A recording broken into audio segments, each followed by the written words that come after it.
এর তরফ থেকে স্বাগত, ওয়েলকাম। আপনারা যে কজনই এসে থাকুন, বিশ্ব যোগ দিবস জানেন তো? বিশ্ব যোগ দিবস 21শে জুন 10 বছর আগে থেকে চালু হয়েছে।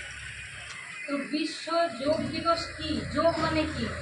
যখন আমাদের শরীর, মন, চিন্তা, ভাবনা সব একটা করেই থাকে, আমরা তখন ভালো থাকি। শরীর ভালো নেই অথবা মন ভালো নেই, কিংবা মন ভালো আছে শরীর ভালো নেই, যদি শরীর না ভালো থাকে মনও ভালো থাকে না, থাকে কি? আর যদি মন ভালো না থাকে শরীর ভালো থাকে না, দুটো অঙ্গাঙ্গি জড়িত। আবার আমার শরীর মন ভালো আছে, আমার প্রতিবেশী বাইরে পাড়াতে এমন অশান্তি আছে, আমি ভালো থাকতে পারছি। মানে শারীরিক, মানসিক এবং সামাজিকভাবে ভালো থাকাটাই হলো আমাদের সব ভালো থাকা। একটা কথা বলার দরকার নেই। তো এই সংস্থা আর্ট অফ লিভিং, যার প্রতিষ্ঠাতা, এই যে একটা ছবি দেখছেন, ইনি হলেন শ্রী শ্রী রবিশঙ্কর। ইনি একজন আধ্যাত্মিক গুরু, ধর্মীয় গুরু নন, কোনো ধর্ম এখানে বড় কথা নয়।